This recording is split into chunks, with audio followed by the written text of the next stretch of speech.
Happy Monday, everyone. Happy May the 4th. May the 4th be with you. One of my favorite random teacher things to say.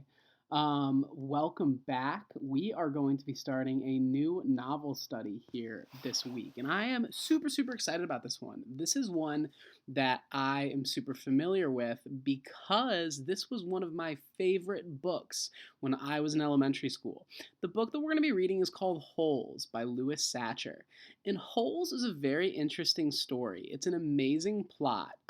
It kind of is a combination of an action adventure, but also a mystery and a little bit of a comedy because it's pretty funny too. One thing that we're going to look at is we're going to really focus on characterization, writing prompts, and inferences during this unit. So, what we're going to do is we are going to start by really focusing in on Holes this week. We're going to be reading our chapters in groups of five. We're going to be reading them in groups of five because, as you'll see here when I'm reading aloud from my screen, the chapters are a little short. There's actually 50 chapters in this book. I know that sounds like a lot, but there aren't that many pages in the book. So when it says chapters 1 through 5, I don't want you to feel overwhelmed. This is something that you can totally get done in the time that I'm giving you, and make sure that you're working hard on this. I noticed that our last assignment with Frindle, people wrapped up. Those quizzes looked amazing. And our scholars here that did a really good job of trying to keep up with the readings did a tremendous job on their quizzes. So I really encourage you to try to keep up with the due dates here. But if things come up and you're struggling to get them done, just let me know and we can work through that. So looking at our assignment here, again, this is what it looks like on my end. Your view is going to look a little bit different. But let me give you kind of a little backstory here. So if you have seen the movie, if not, don't worry. But the novel by Louis Sacher is a little bit different. Again, like I said, there is a movie. You may have seen it. We're going to be looking at some things of the movie, but for now we're focusing on the book because it's a little different from the movie. Holes follows a young boy named Stanley. Stanley gets in some big trouble. He's accused of stealing a very expensive pair of shoes from a charity event. Stanley insists that he did not steal the shoes, and instead, his family just has very bad luck. In fact, he says his luck is so bad that his family is cursed. Stanley does not go to jail for stealing, but instead he is sent to Camp Green Lake. Camp Green Lake is a camp in the middle of nowhere. While at the camp, the boys have one job: dig holes. As Stanley learns about the camp and learns about the other boys who are there, he comes across a strange object in the desert. This object pulls Stanley into the middle of a 500-year-old mystery that might help explain why the boys are digging and why his family has such bad luck. So in this first lesson, we're going to read chapters 1 to 5, and I've attached a video, this video here, of me reading, and then your assignment's going to be down here. So take a look at that, and without further ado, here is Holes, chapters 1 through 5. Part 1. You are entering Camp Green Lake. Chapter 1. So this chapters in parts. This is part 1, chapter 1 of part 1. You are entering Camp Green Lake. There is no lake at Camp Green Lake. There once was a very large lake here, the largest lake in Texas. That was over 100 years ago. Now it's just a dry, flat wasteland. There used to be a town of Green Lake as well. The town shriveled and dried up along with the lake, and the people who lived there. During the summer, the daytime temperatures hovered around 95 degrees in the shade, if you can find any shade. There's not much shade in a big, dry lake. The only trees are 2 old oaks on the eastern edge of the lake. A hammock is stretched between the 2 trees, and a log cabin stands behind that. The campers are forbidden to lie in the hammock. It belongs to the warden. The warden owns the shade. Out on the lake, rattlesnakes and scorpions find shade under rocks and in holes dug by campers. Here's a good rule to remember about rattlesnakes and scorpions. If you don't bother them, they won't bother you, usually. Being bitten by a scorpion or even a rattlesnake is not the worst thing that can happen to you. You won't die, usually. Sometimes a camper will try to be bitten by a scorpion or even a rattlesnake. Then he will get to spend a day or two recovering in his tent instead of having to dig a hole out by the lake. But you don't want to be bitten by a yellow spotted lizard. That's the worst thing that can happen to you. You die a slow and painful death. Always. If you get bitten by a yellow spotted lizard, you might as well go into the shade of the oak trees and lie in that hammock. There's nothing anyone can do to you anymore. All right, so this first chapter is interesting. We are kind of thrown into this setting here. We're thrown into this place, Camp Green Lake. We don't know our characters, we're just learning about the setting. This place is weird. It used to be a lake, but something happened here. It dried up. After it dried up, there's nothing left. The town is gone. The only thing left is this camp where boys dig holes. We also learned a little bit about the worst thing that can happen to you at Camp Green Lake. The worst thing is being bit by a yellow spotted lizard. We're going to learn a lot about the yellow spotted lizards here, but for the sake of our chapters here, let's move on. And again, like I said, these are short little chapters, so it's going to seem kind of weird, but just bear with me and follow along as best you can. I actually think zooming in like that looks pretty good, so I'm going to keep it zoomed in. I would love any feedback if this was like too zoomed in, but okay. Chapter 2. The reader is probably asking, why would anyone go to Camp Green Lake? Most campers weren't given a choice. Camp Green Lake is a camp for bad boys. If you take a bad boy and make him dig a hole every day in the hot sun, it'll turn him into a good boy. That was what people thought. Stanley Yelnats was given a choice. The judge said, "You may go to jail or you may go to Camp Green Lake." Stanley was from a poor family. He had never been to camp before. So, right here, we are introduced to our first main character, the protagonist of the story. Remember, the protagonist is the main character, the person who the story is mostly about. Stanley Yelnats is our main character. Stanley Yelnats is our protagonist. So, we know that Stanley did something. They think Stanley's a bad boy. So Stanley's now going to Camp Green Lake because his family was poor and he'd never been to camp before. Do you think that this camp is the type of camp that Stanley thinks it's going to be? I don't know. Chapter 3. Stanley Yelnats was the only passenger on the bus, not counting the driver or the guard. The guard sat next to the driver with his seat turned around facing Stanley. A rifle lay across his back. Stanley was sitting about 10 rows back, handcuffed to his armrest. His backpack lay on the seat next to him. It contained his toothbrush, toothpaste, and a box of stationery his mother had given him. He had promised to write her at least once a week. He looked out the window.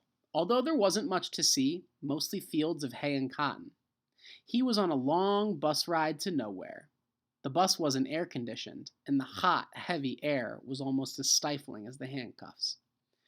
Stanley and his parents had tried to pretend like he was just going away to camp for a while, just like rich kids do. When Stanley was younger, he used to play with stuffed animals and pretend the animals were at camp. Camp fun and games, he called it. Sometimes he'd have them play soccer with a marble. Other times they'd run an obstacle course or go bungee jumping off the table, tied to broken rubber bands. Now, Stanley tried to pretend he was going to camp fun and games. Maybe he'd make some friends, he thought. At least he'd get to swim in the lake. He didn't have any friends at home. He was overweight, and the kids at his middle school often teased him about his size. Even his teachers sometimes made cruel comments without realizing it. On his last day of school, his math teacher, Mrs. Bell, taught ratios. As an example, she chose the heaviest kid in the class and the lightest kid in the class, and had them weigh themselves. Stanley weighed 3 times as much as the other boy Mrs. Bell wrote the ratio for on the board, 3-1, unaware of how much embarrassment she had caused both of them. Stanley was arrested later that day. He looked at the guard who sat slumped in his seat and wondered if he'd fallen asleep. The guard was wearing sunglasses, so Stanley couldn't see his eyes. Stanley was not a bad kid. He was innocent of the crime for which he was convicted. He'd just been at the wrong place at the wrong time. It was all because of his no good, dirty, rotten, pig-stealing great-great-grandfather. smiled. It was a family joke. Whenever anything went wrong, they always blamed Stanley's no good, dirty, rotten, pig stealing great great grandfather. Supposedly, he had a great great grandfather who had stolen a pig from a one legged gypsy, and she put a curse on him and all his descendants. Stanley and his parents didn't believe in curses, of course, but whenever anything went wrong, it felt good to have someone to blame. Things went wrong a lot. They always seemed to be in the wrong place at the wrong time. He looked out the window at the vast emptiness. He watched the rise and fall of telephone wire. In his mind, he could hear his father's gruff voice softly singing to him. If only the woodpecker sighs, the bark on the tree was just a little bit softer, while the wolf waits below, hungry and lonely. He cries to the moon, if only, if only. It was a song his father used to sing him. The melody was sweet and sad, but Stanley's favorite part was when his father would howl the word moon. The bus hit a small bump and the guard sat up, instantly alert. Stanley's father was an inventor. To be a successful inventor, you need three things: intelligence, perseverance, and just a little bit of luck. Stanley's father was smart and had a lot of perseverance.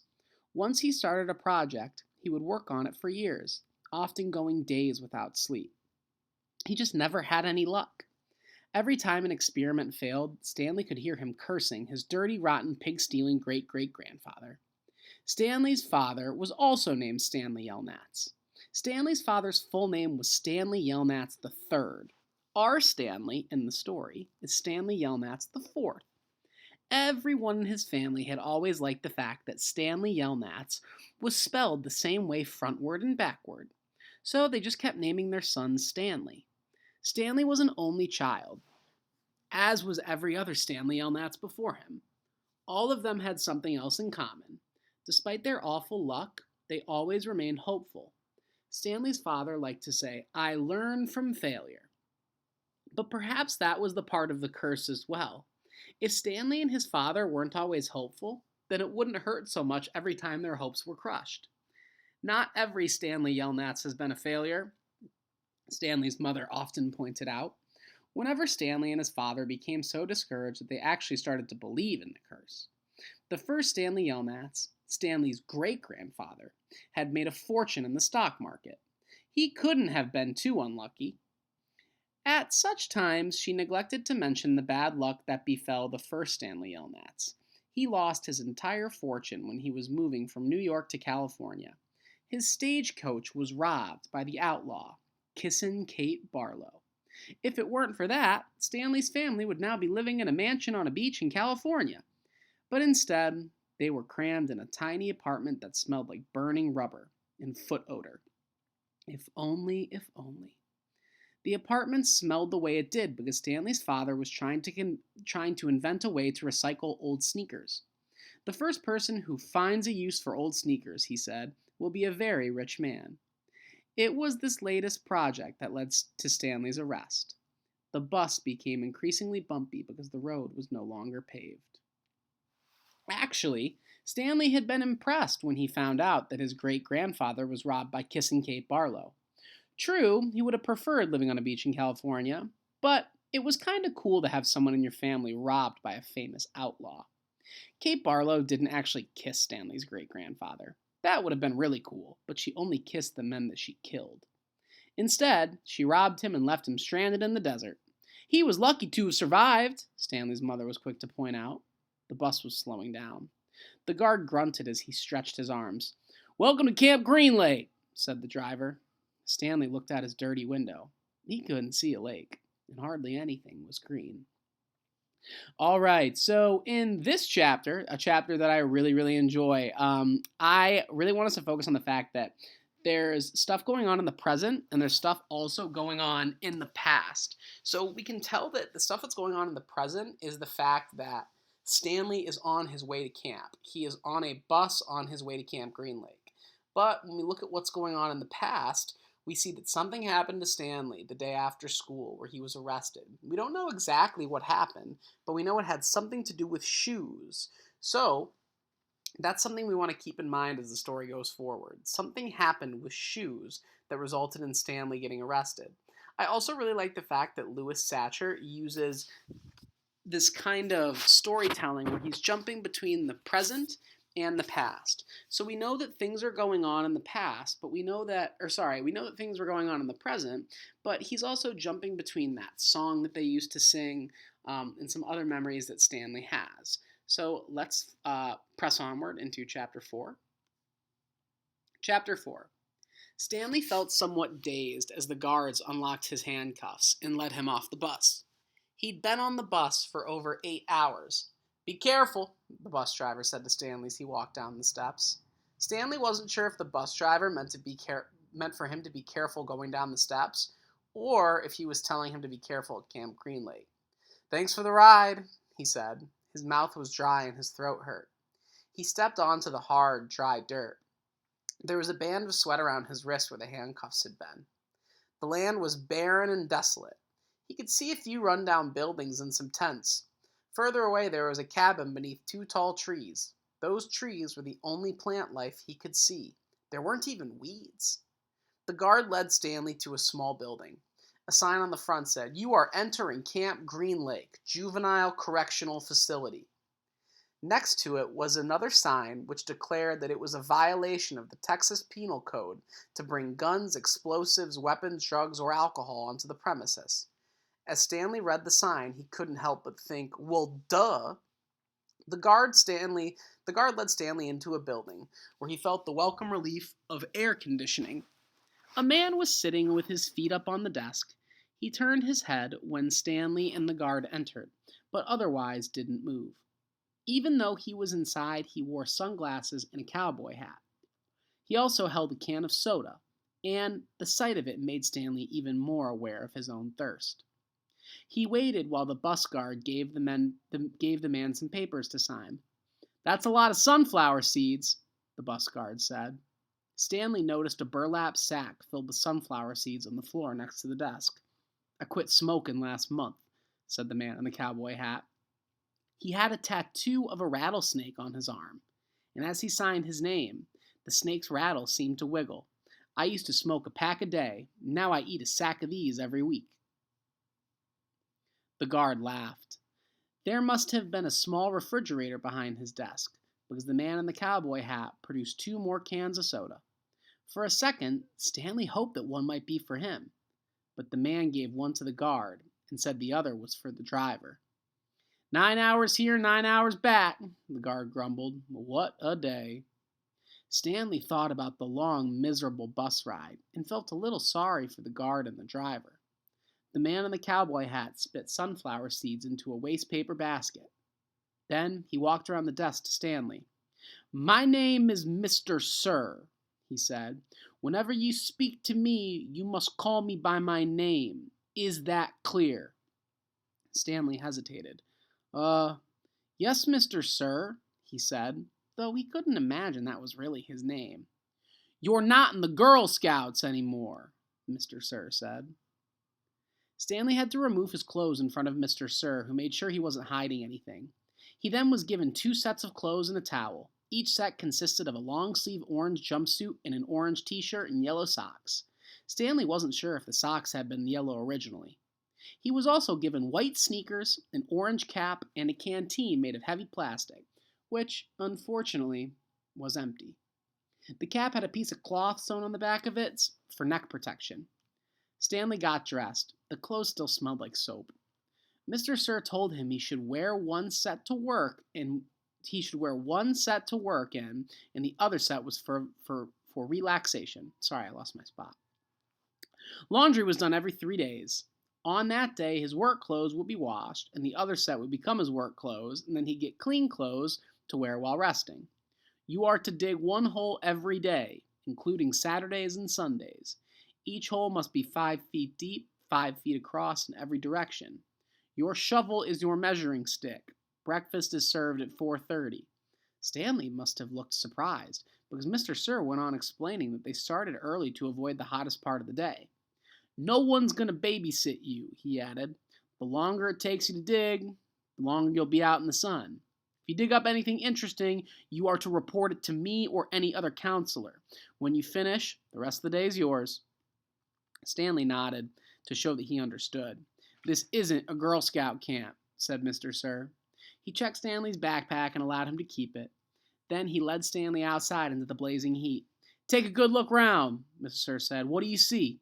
Stanley looked out across the vast wasteland. The air seemed thick with heat and dirt. Not much, he said, then hastily added, Mr. Sir. Mr. Sir laughed. You see any guard towers? No. How about an electric fence? No, Mr. Sir. There's no fence at all, is there? No, Mr. Sir. You want to run away? Mr. Sir asked him. Stanley looked back, unsure what he meant. If you want to run away, go ahead, start running. I'm not going to stop you. Stanley didn't know what kind of game Mr. Sir was playing. I see you're looking at my gun. Don't worry. I'm not going to shoot you. He tapped his holster. This is for yellow-spotted lizards. I wouldn't waste a bullet on you. I'm not going to run away, Stanley said. Good thinking, said Mr. Sir. Nobody runs away from here. We don't need a fence. You know why? Because we've got the only water for 100 miles. You want to run away? You'll be buzzard food in 3 days. Stanley could see some kids dressed in orange carrying shovels dragging themselves towards the tent. You thirsty? Asked Mr. Sir. Yes, Mr. Sir, Stanley said gravely. Well, you better get used to it. You're going to be thirsty for the next 18 months. All right, so in this chapter, we meet Mr. Sir, and Mr. Sir is a very, very interesting character based on the idea that he is someone that's going to be really important moving forward, as he's one of our antagonists. The antagonist is the person who really pushes against the protagonist. One quick little thing here at the end is at the end of chapter 4, we realize how long Stanley's going to be here. 18 months. It's about a year and a half. So Stanley is at Camp Green Lake for this long. It's going to be a challenge for him. Chapter 5. There were 6 large gray tents, and each one had a black letter on it. A, B, C, D, E, or F. The first 5 tents were campers. The counselors slept in F. Stanley was assigned to D tent. Mr. Pandansky was his counselor. My name is easy to remember, said Mr. Pandansky as he shook hands with Stanley. 3 easy words. Pendansky. Mr. Sir returned to his office. Mr. Pandansky was younger than Mr. Sir, and not nearly as scary. The top of his head was shaved so close it was almost bald, but his face was covered in a thick curly beard. His nose was badly sunburned. Mr. Sir isn't really so bad, said Mr. Pandansky. He's just been in a bad mood ever since he quit smoking. The person you gotta worry about is the warden. There's really only one rule at Camp Green Lake. Don't upset the warden. Stanley nodded as if he understood. I want you to know, Stanley, that I respect you, Mr. Pandansky said. I understand you've made some bad mistakes in your life, otherwise you wouldn't be here, but everyone makes mistakes. You may have done some bad things, that doesn't make you a bad kid. Stanley nodded. It seemed pointless to try and tell the counselor that he was innocent. He figured everyone said that. He didn't want Mr. Pendansky to think he had an attitude. I'm going to help you turn your life around, said the counselor, but you're going to have to help too. Can I count on your help? Yes, sir, Stanley said. Mr. Pandansky said, good, patted Stanley on the back. 2 boys, each carrying a shovel, were coming across the compound when Mr. Pandansky called to them. Rex, Alan, I want you to come say hi to Stanley. He's the newest member of our team. The boys glanced wearily at Stanley. They were dripping with sweat, and their faces were so dirty that it took Stanley a moment to notice that one kid was white and the other kid was black. What happened to Barf Bag? Asked the black kid. Louis is still in the hospital, said Mr. Pandansky. He won't be returning. He told the boys to come shake Stanley's hand and introduce themselves, like gentlemen. Hi, said the white kid grunted. That's Alan, said Mr. Pandansky. My name's not Alan, the boy said. It's Squid, and that's X-Ray. Hey, said X-Ray. He smiled and shook Stanley's hand. He wore glasses, but they were so dirty that Stanley wondered how he could even see out of them. Mr. Pandansky told Alan to go to the rec hall and bring the other boys to meet Stanley. Then he led him inside the tent. There were 7 cots, each one less than 2 feet from the next. Which was Louis's cot? Mr. Pandansky asked.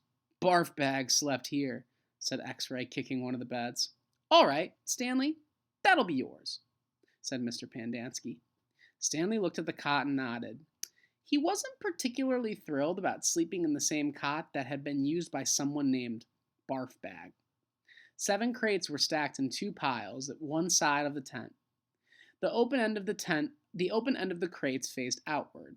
Stanley put his backpack, change of clothes, and towel in what used to be Barf Bag's crate. It was at the bottom of the stack that had 3 in it.